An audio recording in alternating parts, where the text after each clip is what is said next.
Please subscribe Metro Learnings for more educational videos. जय हिंद बच्चों, इस वीडियो में हम डिस्कस करेंगे circular flow of income. Circular flow of income.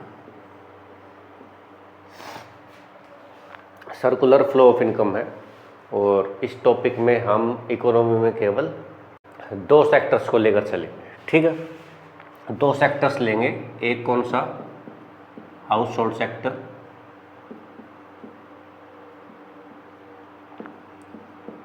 दूसरा प्रोड्यूसर सेक्टर। ओके, कौन से दो सेक्टर हमने छोड़ दिया? एक तो हमने छोड़ दिया गवर्नमेंट सेक्टर, ठीक है, और एक छोड़ दिया एक्सटर्नल सेक्टर।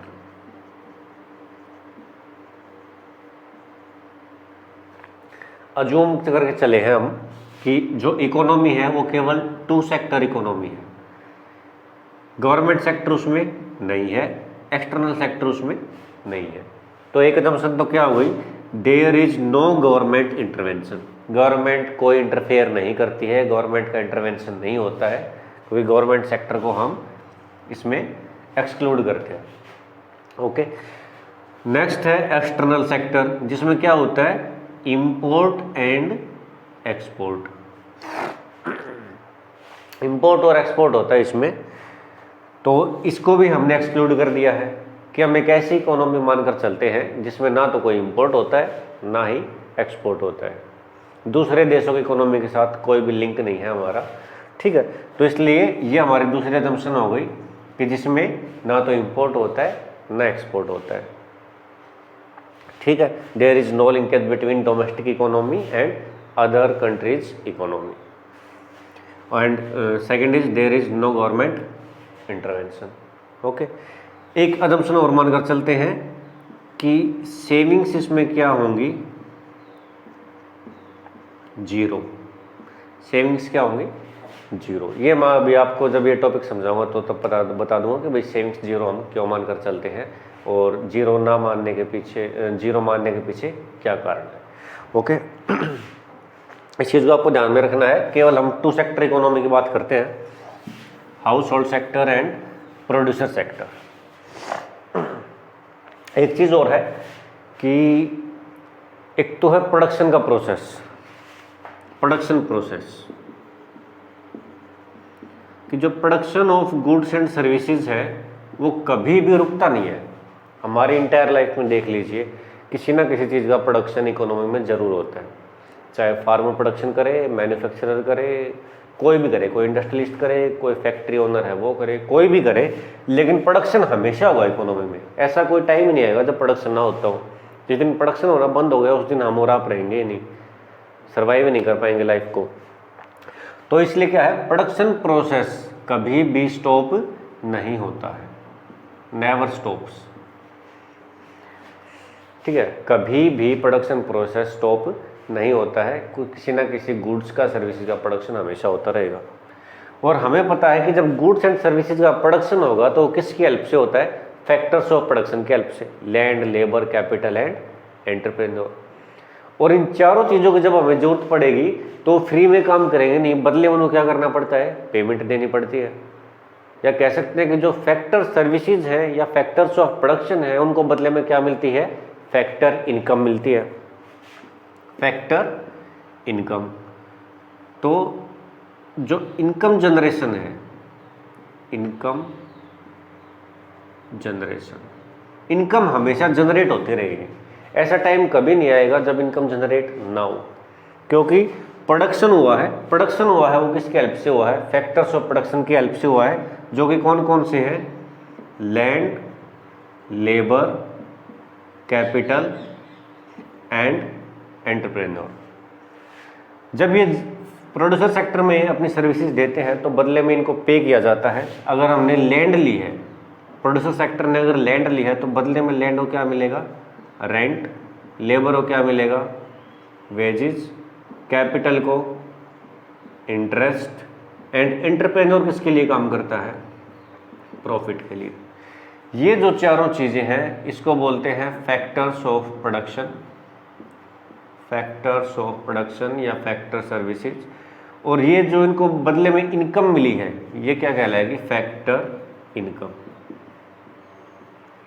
अगर हम इनके पॉइंट ऑफ व्यू से देखें तो ये फैक्टर इनकम हो जाएगी, अगर प्रोड्यूसर पॉइंट ऑफ व्यू से देखें तो वो पेमेंट दे रहा है तो वो फैक्टर पेमेंट हो जाएगी। ठीक है, तो इनकम जनरेशन है वो भी कभी स्टॉप नहीं होते हैं, इनकम हमेशा जनरेट होती रहती है।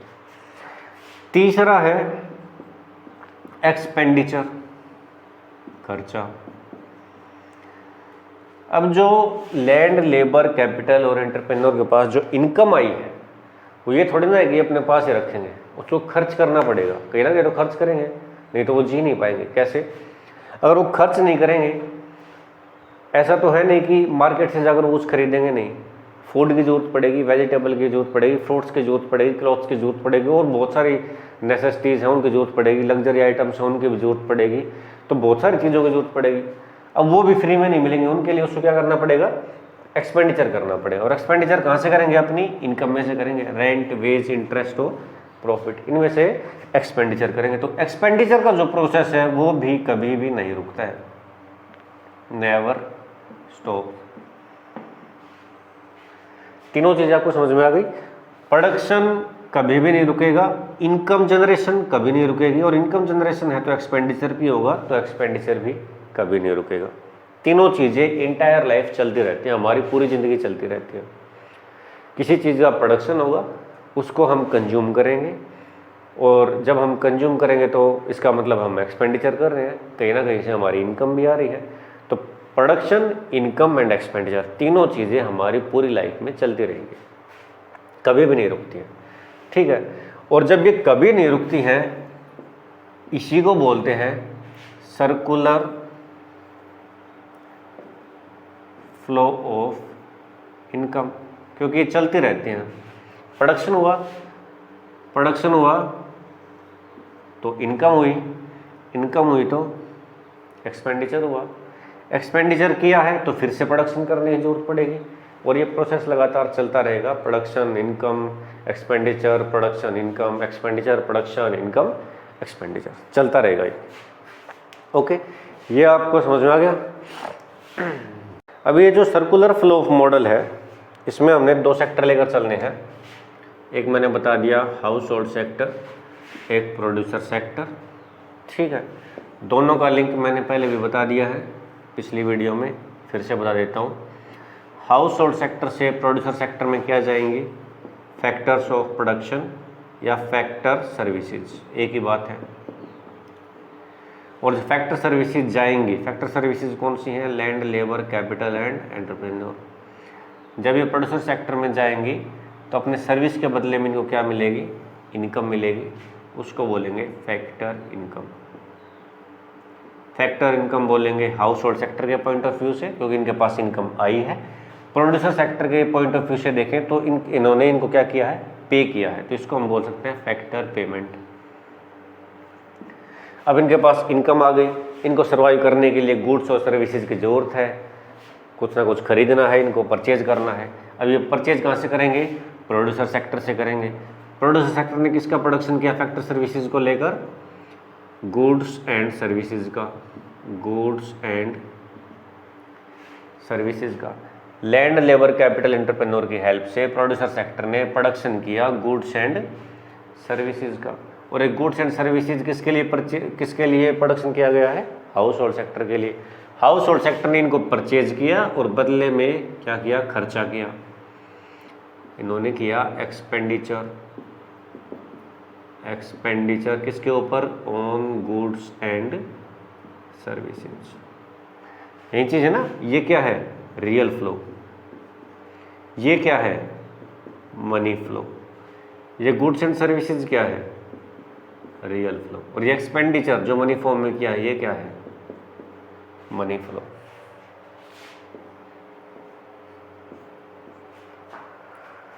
ठीक है, ये आपको समझ में आ ही गया होगा। इसमें हमें एक चीज़ और याद रखनी है, सेविंग्स जो मैंने बताई थी उसको हम जीरो अज्यूम कर चलते हैं। ठीक है, कि जितनी भी फैक्टर इनकम आई, ये जो फैक्टर्स ऑफ प्रोडक्शन है, ये जितनी भी इनकम आई, इस इनकम को हम सेव नहीं करेंगे, बल्कि हम मानकर चलते हैं, अज्यूम करके चलते हैं कि जितनी भी इनकम आई है वो सारी क्या कर दी, खर्च कर दी, एक्सपेंडिचर कर दिया। मान लीजिए हाउस होल्ड सेक्टर ने फैक्टर सर्विसेज को परचेज किया, ठीक है, परचेज किया और प्रोडक्शन किया। परचेज किया तो इसके बदले में उसको पेमेंट देनी पड़ेगी। मान लीजिए वो पेमेंट दी कितने रुपए की, 10 करोड़ की। क्या की, 10 करोड़ की।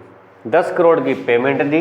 इन्होंने सर्विसेज कितने रुपए के बराबर की दी थी, 10 करोड़ के रुपए के बराबर दी थी, ठीक है। फैक्टर सर्विसेज आई, इसने यहाँ पर क्या किया, प्रोडक्शन किया। उस प्रोडक्शन की जो वैल्यू है वो कितनी है, 10 करोड़ है। 10 करोड़ रुपए इन्होंने क्या कर दिए, पेमेंट कर दी, या कह सकते हैं कि हाउस होल्ड सेक्टर के पॉइंट ऑफ व्यू से फैक्टर इनकम आ गई 10 करोड़। सेविंग्स हम जीरो मानकर चल रहे हैं, तो जितनी भी इनकम है वो सारी क्या कर दी, एक्सपेंडिचर कर दी। तो यह एक्सपेंडिचर कितने रुपए का हो गया, 10 करोड़ का हो गया। यहाँ पर जो ये प्रोडक्शन किया था ये कितने रुपए का किया था, 10 करोड़ का ही किया था। मतलब जितने रुपए का प्रोडक्शन किया उतने रुपए की ही इनकम जनरेट हुई, और जितने रुपए की इनकम जनरेट हुई उतने रुपए का ही एक्सपेंडिचर किया गया, ठीक है। प्रोडक्शन कितने रुपए का हुआ, 10 करोड़ का। इनकम कितने रुपए की जनरेट हुई, 10 करोड़ की। और एक्सपेंडिचर कितने रुपए का हुआ, 10 करोड़ का, क्योंकि हम सेविंग्स क्या मानकर चल रहे हैं, जीरो मानकर चल रहे हैं। तीनों हैं क्या है, इक्वल। तीनों की वैल्यू क्या है, इक्वल है, सेम है, ठीक है। यहीं से आपके 3 फेज स्टार्ट हो जाते हैं। जिस फेज में प्रोडक्शन होता है उसको बोलेंगे फेज ऑफ प्रोडक्शन, नंबर 1। जिस फेज में इनकम जनरेट होती है उस फेज को बोलेंगे फेज ऑफ इनकम जनरेशन। जिस फेज में एक्सपेंडिचर किया जाता है उसको बोलेंगे फेज ऑफ एक्सपेंडिचर। 3 फेज होंगे, phase of production, phase of income and phase of expenditure. या इसको बोल सकते हैं फेज ऑफ डिस्पोजिशन भी बोलते हैं, डिस्पोजिशन। डिस्पोजिशन, डिस्पोजिशन का मतलब क्या होता है, डिस्पोज करना, खर्च कर देना, ठीक है। फेज ऑफ इनकम जनरेशन, या इसको बोल सकते हैं फेज ऑफ डिस्ट्रीब्यूशन भी बोलते हैं इसको, फेज ऑफ डिस्ट्रीब्यूशन, कि पैसा जो आया उसको डिस्ट्रीब्यूट किया है किस किस के बीच में, land, labour, capital and entrepreneur के बीच में मनी को डिस्ट्रीब्यूट कर दिया। तो इसको फेज ऑफ इनकम जनरेशन भी बोल सकते हैं, फेज ऑफ डिस्ट्रीब्यूशन भी बोल सकते हैं, फेज ऑफ एक्सपेंडिचर को फेज ऑफ डिस्पोजिशन भी बोल सकते हैं। और जो फर्स्ट फेज है, फेज ऑफ प्रोडक्शन, इसको क्या बोल सकते हैं, फेज ऑफ वैल्यू एडिशन। इसको बोल सकते हैं फेज ऑफ वैल्यू एडिशन भी, क्योंकि इसमें वैल्यू ऐड की जाती है। वैल्यू ऐड कैसे की जाती है कि कोई 100 रुपए की वुड है, वुड क्या हो गई, यहाँ पर रॉ मटेरियल हो गया, 100 रुपए का रॉ मटेरियल हो गया। इसमें प्रोड्यूसर ने क्या किया, लैंड, लेबर, कैपिटल, एंटरप्रेन्योर, उन चारों चीज़ों का यूज करके और फिर वुड से क्या बनाई, एक चेयर बना दी, और उस चेयर को बेच दिया कितने रुपए में, 500 रुपए में बेच दिया। क्या बेच दिया, 500 रुपए में। तो 100 रुपए का तो रॉ मटेरियल था, 500 की उसने चेयर बनाकर बेच दी, ठीक है। तो मतलब उसने कितने रुपए की वैल्यू ऐड की, 400 रुपए की वैल्यू ऐड की। ये 400 रुपए किस में जाएंगे, क्या की है, 400 रुपए की वैल्यू ऐड की है। और ये वैल्यू ऐड किसकी हेल्प से की है, land, labour, capital and entrepreneur की हेल्प से। तो 400 रुपए में से कुछ तो वो क्या दे देगा, रेंट दे देगा, कुछ क्या दे देगा, इंटरेस्ट दे देगा, कुछ क्या दे देगा, वेज, और कुछ प्रॉफिट।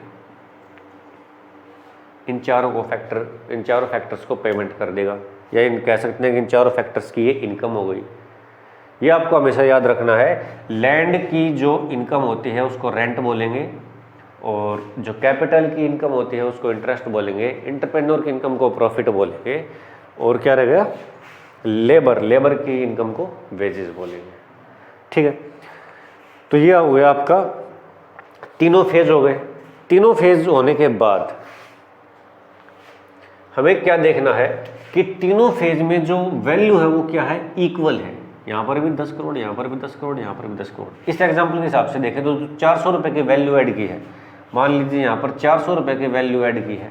ये 400 रुपए किस में जाएंगे, land, labour, capital and entrepreneur में। मतलब 400 रुपए की इनकम जनरेट हुई, और सेविंग्स हम जीरो मानकर चल रहे हैं, तो जितनी भी इनकम आई है वो सारी क्या कर दी, खर्च कर दी, एक्सपेंडिचर कर दिया, तो वैल्यू ऐड की 400 रुपये की, इनकम जनरेट हुई 400 रुपये की, एक्सपेंडिचर किया 400 रुपये का, तीनों की वैल्यू क्या है, सेम है, इसलिए इसको एक और नाम से भी जानते हैं, ट्रिपल आइडेंटिटी। ट्रिपल आइडेंटिटी इसके नाम से जानते हैं कि ट्रिपल आइडेंटिटी, तीनों चीज़ें क्या है, आइडेंटिकल है। आइडेंटिकल मतलब सेम है, ठीक है।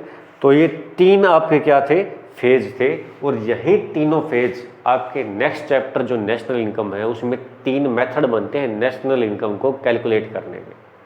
तीनों क्या बनते हैं, नेशनल इनकम को कैलकुलेट करने के मेथड कैसे बनते हैं, और उनका नाम क्या है,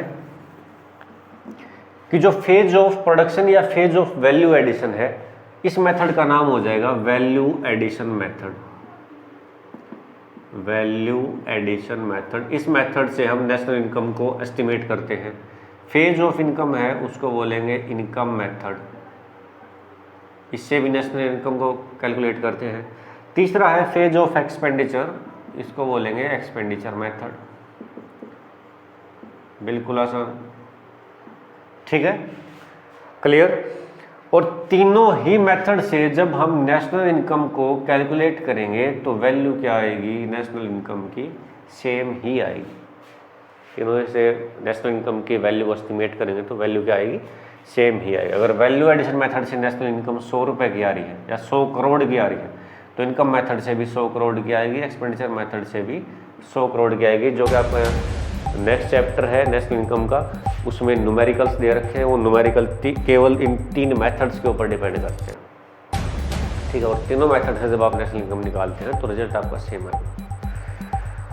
okay, Please subscribe Metro Learnings for more educational videos.